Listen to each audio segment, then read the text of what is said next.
Good morning student, good morning. Myself Kailash Chautiya, मेरा नाम कैलाश चौटिया है। जैसा कि बच्चों आप मेरे से परिचित हैं और जो हमारा रघुनाथ स्कूल जो रतनगढ़ का सबसे बेस्ट स्कूल है, सबसे अच्छा स्कूल है, सबसे फेमस स्कूल है, उसकी ओर से आपको घर बैठे ऑनलाइन क्लासेज है वो उपलब्ध करवाई जा रही है। उन ऑनलाइन क्लासेज में मैं कक्षा 12 में बीएम या व्यवसाय अध्ययन पढ़ा रहा हूँ। हमारा जो जीवन बीमा या बीमा एक सामान्य परिचय अध्याय नंबर 13 चल रहा है। कल हमने बीमा से संबंधित महत्वपूर्ण शब्दावलियों को पढ़ा था और कालातीत बीमा पत्र तक हमने पढ़ लिया था। तो बीमा पत्र और कालातीत बीमा पत्र को एक बार पुनः हम देखेंगे और इसके बाद में 11, 12, 13 और 14 इन पॉइंट का अध्ययन करके बीमा के क्षेत्र और प्रकार के बारे में हम अध्ययन करेंगे। तो बीमा पत्र क्या है बेटा? बीमा पत्र एक लिखित प्रलेख होता है, एक ऐसा अनुबंध, एक ऐसा समझौता है जिसमें बीमित का नाम, उसकी आयु, बीमा या बीमा पत्र प्रारंभ करने की तिथि, मैच्योरिटी डेट, उसकी प्रीमियम, प्रीमियम की राशि, भुगतान का समय, इन सभी का उल्लेख होता है। तो बीमा पत्र क्या है? बीमा पत्र एक ऐसा अनुबंधीय प्रलेख है जिसके दो पक्षकार होते हैं, एक तो बीमित और एक बीमाकर्ता। बीमित और बीमाकर्ता के बीच जो अनुबंध होता है जिसमें बीमाकर्ता बीमित को ये बीमा पत्र सौंपता है, बीमित बीमाकर्ता को प्रीमियम का भुगतान करता है और प्रीमियम की समाप्ति पर मैच्योरिटी के समय जो हमारे रुपए हैं वो ब्याज सहित हमें मिल जाते हैं। और यदि इस दौरान बीमित को कुछ हो जाता है तो उसके परिवार को आर्थिक सुरक्षा है वो बीमा कंपनी है वो देती है, बीमाकर्ता है वो देता है। तो बीमा, बीमित और बीमाकर्ता के बीच एक अनुबंध होता है जिसमें बीमित बीमाकर्ता को प्रीमियम देता है और उसके बदले बीमाकर्ता बीमित के जीवन में की सुरक्षा को जो खतरा है उन खतरों की क्षतिपूर्ति या उन खतरों की क्षतिपूर्ति को चुकाने का वचन देता है। तो बीमा पत्र एक लिखित प्रलेख है जिसमें बीमाकर्ता और बीमित के बीच एक बीमा अनुबंध किया जाता है। बीमा पत्र क्या होता है? एक जिसे हम बॉन्ड भी कहते हैं। क्या है? एक तरीके से बॉन्ड है, एक लिखित बॉन्ड है जिसमें क्या करता है? बीमित बीमाकर्ता को प्रीमियम का भुगतान करता है और बीमाकर्ता बीमित को बॉन्ड देता है। जो एक लिखित अनुबंध होता है इसमें बीमित का नाम, उसके उत्तराधिकारी का नाम, उसका डेट ऑफ बर्थ, उसकी बीमा पॉलिसी लेने का समय, मैच्योरिटी का समय, प्रीमियम की राशि को चुकाने का समय आदि सभी निश्चित होती है। और जब बीमित बीमाकर्ता को सभी प्रीमियम दे देता है तो एक निश्चित समय के बाद मैच्योरिटी होने पर बीमाकर्ता बीमित को आर्थिक लाभ के रूप में उसका धन, उसका मूलधन और ब्याज है वो लौटाता है। तो बीमित बीमा पत्र क्या है? एक लिखित लेख है, प्रलेख है, अनुबंध है जिसके द्वारा बीमाकर्ता और बीमित के बीच एक कॉन्ट्रैक्ट, एक अनुबंध, एक समझौता किया जाता है। अगला हमारा बिंदु है पॉइंट नंबर 10, कालातीत बीमा पत्र। कालातीत बीमा पत्र क्या होता है? यदि हमने समय पर अपने प्रीमियम का भुगतान नहीं किया है और वो हमारा प्रीमियम ड्यू रह जाता है, लेकिन वो ड्यू लंबे समय तक रह जाता है, 1 साल, 2 साल, 3 साल, 4 साल के लिए लंबे समय तक वो हम उस प्रीमियम का भुगतान नहीं कर पाते या भूल जाते हैं, तो जो हमने बीमा के द्वारा हमें लाभ प्राप्त होने हैं या बीमित को जो लाभ प्राप्त होने हैं उन लाभों को प्राप्त करने का अधिकार है वो स्वतः समाप्त हो जाता है। तो कालातीत बीमा पत्र क्या है?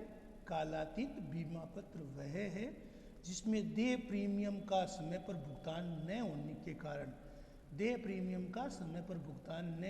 के कारण बीमित को जो लाभ मिलना है उस लाभ से का अधिकार है वो समाप्त हो जाता है और बीमित को लाभ से वंचित होना पड़ता है। तो कालातीत बीमा क्या है? जैसे मैंने बीमा ले रखा है बच्चों, मैं बीमित हूँ, मैंने LIC की एक पॉलिसी ले रखी है, लेकिन यदि मैंने समय पर भुगतान नहीं किया प्रीमियम का 1 साल 2 साल 3 साल, तो मुझे एक बीमित के रूप में जो लाभ मिलने हैं उन लाभों से मैं वंचित हो जाऊंगा, उसका अधिकार समाप्त हो जाएगा। इसे हम कालातीत बीमा पत्र कहते हैं। अब आता है बहुत ही महत्वपूर्ण 11वां और 12वां। जैसे मैंने आपको बताया है एक जैसी दोनों शब्द लगते हैं, इंश्योरेंस और एश्योरेंस और इंश्योरेंस।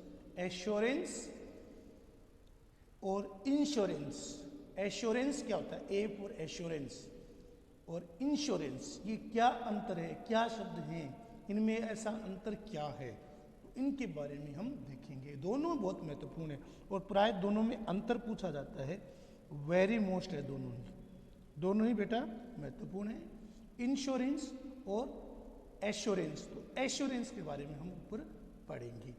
इस शब्द का प्रयोग उन बीमा अनुबंधों के लिए किया जाता है जिसमें बीमाकर्ता का दायित्व निश्चित रहता है। जीवन बीमा अनुबंधों के लिए एश्योरेंस शब्द का प्रयोग किया जाता है। तो एश्योरेंस शब्द का प्रयोग क्या होता है? उन बीमा अनुबंधों के लिए होता है जिसमें बीमाकर्ता, जिसमें बीमित नहीं बल्कि बीमाकर्ता का दायित्व निश्चित होता है। जीवन बीमा संबंधी जितने भी हमारी पॉलिसियां होती है वो सभी इंश्योरेंस शब्द या उनके लिए प्रयुक्त होता है। तो जीवन बीमा अनुबंध के लिए एश्योरेंस शब्द का प्रयोग है वो किया जाता है। तो एश्योरेंस क्या है? उन सभी अनुबंधों के लिए, उन सभी बीमा अनुबंधों के लिए होता है जिसमें बीमाकर्ता कोई भी व्यक्ति हो सकता है, निगम हो सकती है, कंपनी हो सकती है, संस्था हो सकती है। तो उस कंपनी, व्यक्ति, निगम का दायित्व निश्चित होता है और जितने भी हमारी जीवन बीमा संबंधी पॉलिसी होती है उसके लिए एश्योरेंस शब्द का प्रयोग है वो किया जाता है। एश्योरेंस शब्द का है प्रयोग है वो हम करते हैं। दूसरी तरफ इंश्योरेंस शब्द का प्रयोग किसके लिए होता है? जिसमें उन अनुबंध को शामिल किया जाता है जिनमें हानि की संभावना तो रहती है लेकिन हानि होना निश्चित नहीं होता। जरूरी नहीं कि हानि होए, जोखिम हो, जोखिम निश्चित नहीं होता। जिसमें जोखिम का खतरा तो रहता है लेकिन जरूरी नहीं कि वो जोखिम हो, हानि जरूरी हो। तो ऐसा शब्द का प्रयोग है वो इंश्योरेंस शब्द का प्रयोग है वो उन बीमा अनुबंधों के लिए किया जाता है जिनमें हानि की संभावना रहती है लेकिन हानि का होना निश्चित नहीं होता। जरूरी नहीं कि हानि होगी। क्षतिपूर्ति अनुबंध जिसमें हम अग्नि बीमा, समुद्री बीमा शब्द है, अग्नि बीमा, समुद्री बीमा में इस शब्द का प्रयोग हम करते हैं। तो इंश्योरेंस इस शब्द का प्रयोग उन अनुबंधों के लिए किया जाता है जिसमें हानि की संभावना तो रहती है किंतु हानि होना निश्चित नहीं होता।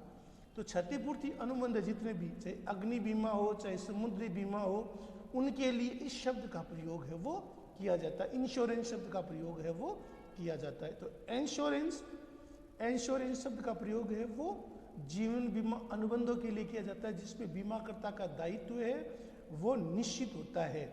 जबकि दूसरी तरफ इंश्योरेंस उन बीमा अनुबंधों के लिए किया जाता है जिसमें जोखिम का खतरा तो रहता है लेकिन जोखिम होना निश्चित नहीं होता। जैसे अग्नि बीमा और समुद्री बीमा।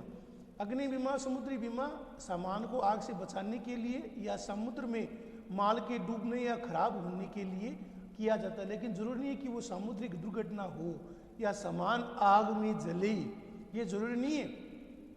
तो जो सामुद्रिक बीमा है, जीवन बीमा को छोड़कर जितने भी बीमा है जिनमें जोखिम की संभावना रहती है उनके लिए इंश्योरेंस और जीवन बीमा के लिए एश्योरेंस शब्द का प्रयोग है वो होता है। तो जीवन बीमा के लिए एश्योरेंस शब्द का प्रयोग, और समुद्री बीमा और अग्नि बीमा के लिए इंश्योरेंस शब्द का प्रयोग है वो किया जाता है। तो इंश्योरेंस और एश्योरेंस इनके बारे में हमने देखा है। तो इस शब्द का प्रयोग उन अनुबंधों के लिए किया जाता है जिसमें हानि की संभावना तो रहती है किंतु हानि निश्चित नहीं होगी। जितने भी क्षतिपूर्ति अनुबंध जिसमें अग्नि बीमा समुद्री बीमा है उसके लिए इस शब्द का प्रयोग है वो किया जाता है। तो बेटा मोनिका, प्रेरणा, पूजा, सत्यदेव, सतवीर, राहुल, बेटा आपके ये समझ में आ गया ना इंश्योरेंस और एश्योरेंस। तो इंश्योरेंस शब्द का प्रयोग या एश्योरेंस शब्द का प्रयोग है वो जीवन बीमा अनुबंध के लिए किया जाता है जिसमें बीमाकर्ता का दायित्व निश्चित होता है, जबकि इंश्योरेंस शब्द का प्रयोग है वो जीवन बीमा को छोड़कर अग्नि बीमा और समुद्री बीमा के लिए किया जाता है जिसमें जोखिम तो रहता है लेकिन जोखिम या हानि होना निश्चित नहीं होता। तो अग्नि बीमा और समुद्री बीमा के लिए इस शब्द का प्रयोग इंश्योरेंस शब्द का प्रयोग होता है और जीवन बीमा के लिए एश्योरेंस शब्द का प्रयोग होता है। तो जीवन बीमा के लिए एश्योरेंस शब्द और अग्नि बीमा और समुद्री बीमा के लिए insurance, A for assurance, E for insurance शब्द का प्रयोग है वो किया जाता है। एश्योरेंस और इंश्योरेंस अलग अलग है बेटा, तो आपको अलग अलग ही लिखना है इसको, एश्योरेंस और इंश्योरेंस। एश्योरेंस जीवन बीमा अनुबंध के लिए एश्योरेंस शब्द का प्रयोग, और इंश्योरेंस जिसमें हानि की होना निश्चित नहीं होता। क्षतिपूर्ति अनुबंध होते हैं जिसमें अग्नि बीमा समुद्री बीमा है उनके लिए शब्द का प्रयोग है ये किया जाता है। तो ये दोनों मोस्ट है बेटा, मैंने आपको दोनों अंडरलाइन करा दिए और दोनों के आगे वेरी मोस्ट लिख दिया। ये बहुत ही महत्वपूर्ण है, इनको आपको लिखना है, अच्छे से याद करना है। अगला हमारा 13वां बिंदु है जोखिम। जोखिम किसे कहते हैं? जोखिम क्या होता है?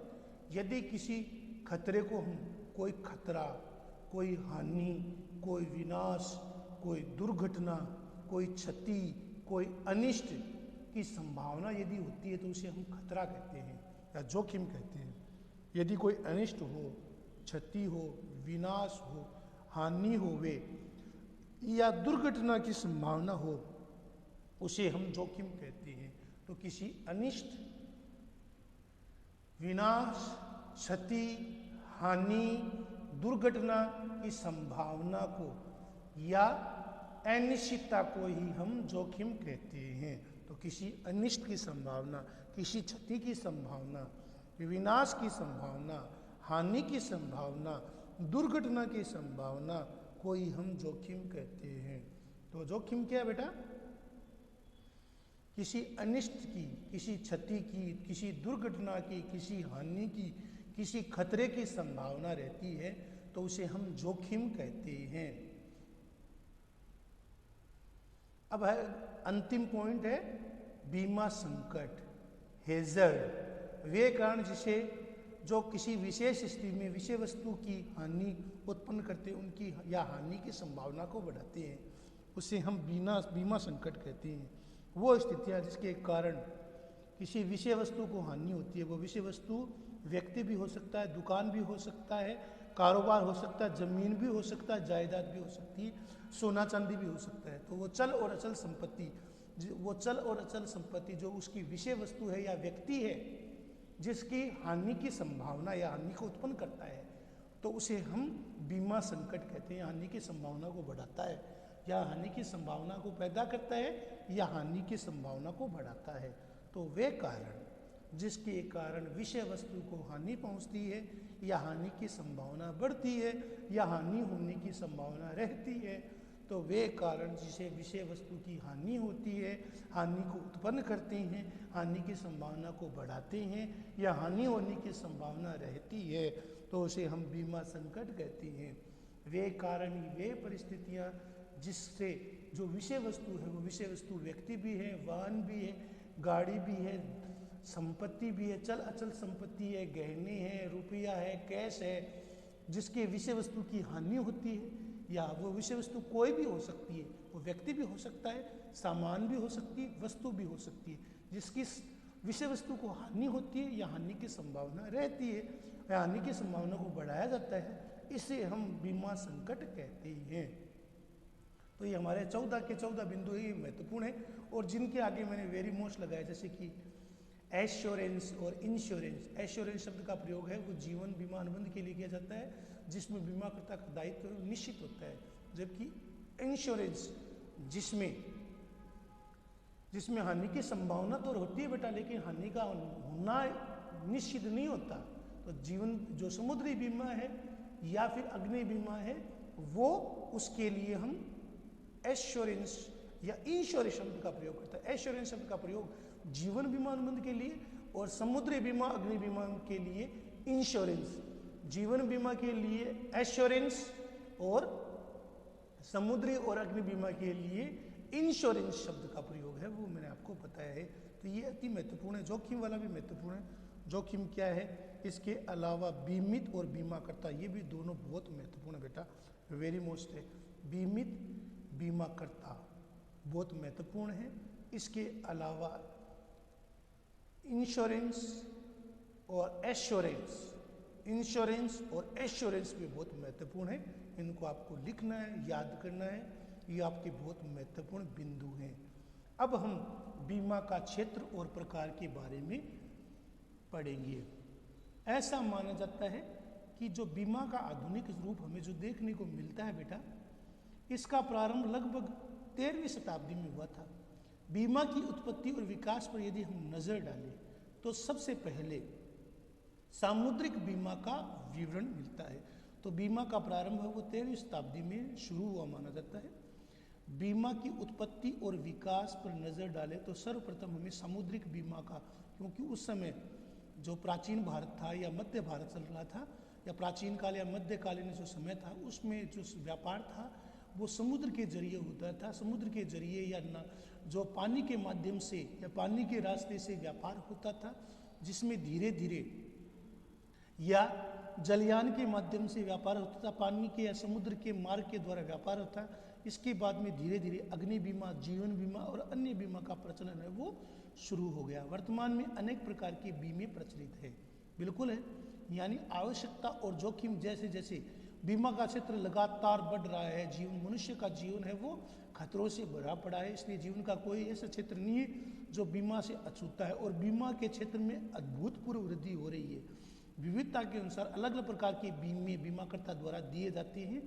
वर्तमान युग में बीमा का क्षेत्र बहुत अधिक विस्तृत हो गया है। शायद ही आपके परिवार में भी कोई ऐसा व्यक्ति होगा जिसका बीमा नहीं है। अध्ययन की सुविधा की दृष्टि से हम निम्नलिखित प्रमुख आधार पर बीमा का वर्गीकरण कर सकते हैं। पहला है बीमा की प्रकृति का आधार, व्यवसायिक आधार पर वर्गीकरण, जोखिम के आधार पर वर्गीकरण। तो बीमा की प्रकृति के आधार पर, बीमा की प्रकृति कौन कौन सी बीमा के क्षेत्र कौन कौन सी, व्यावसायिक आधार पर वर्गीकरण और जोखिम के आधार पर वर्गीकरण। तो बीमा की प्रकृति, बीमा की प्रकृति क्या है? बीमा की प्रकृति के अनुसार बीमा के अनेक क्षेत्र हैं। जो सामुद्रिक बीमा या जो जलयान या जल बीमा के रूप से शुरू हुआ था, उसके बाद में जीवन बीमा, दुर्घटना बीमा, अग्नि बीमा से ये चल रहा है और इसका लगातार विस्तार है वो बढ़ रहा है। तो बीमा की प्रकृति के आधार पर बीमा के 5 क्षेत्र हैं। कौन कौन से हैं? जीवन बीमा, अग्नि बीमा, जीवन बीमा LIC जिसे हम कहते हैं, अग्नि बीमा, समुद्री बीमा। तो समुद्री बीमा के लिए और अग्नि बीमा के लिए हम इंश्योरेंस शब्द का प्रयोग करते हैं, और जीवन बीमा के लिए एश्योरेंस। ये एश्योरेंस और ये दोनों इंश्योरेंस। अगला है सामाजिक बीमा, और जो नए नए क्षेत्र हैं जिसमें अलग अलग क्षेत्रों में बीमा प्रचलित हो गया है उसे हम विविध बीमा कहते हैं। तो बीमा की प्रकृति के आधार पर बीमा के 5 क्षेत्र हैं। पहला है जीवन बीमा, जिसके लिए एश्योरेंस शब्द का प्रयोग किया जाता है। अग्नि बीमा, समुद्री बीमा, जिसके लिए इंश्योरेंस शब्द का प्रयोग किया जाता है। सामाजिक बीमा और अलग अलग प्रकार की नए नए आधुनिक बीमा है वो भी शुरू हो गए हैं।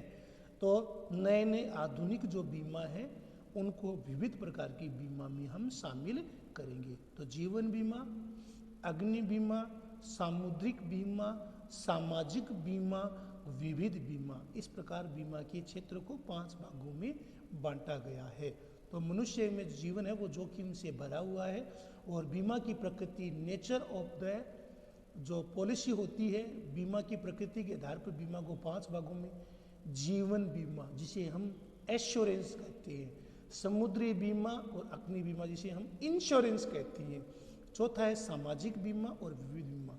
यह मैंने आपको समझा दिए हैं, मोस्ट लगा दिए हैं, इनको लिखना है, याद करना है, ये आपका होमवर्क है। धन्यवाद।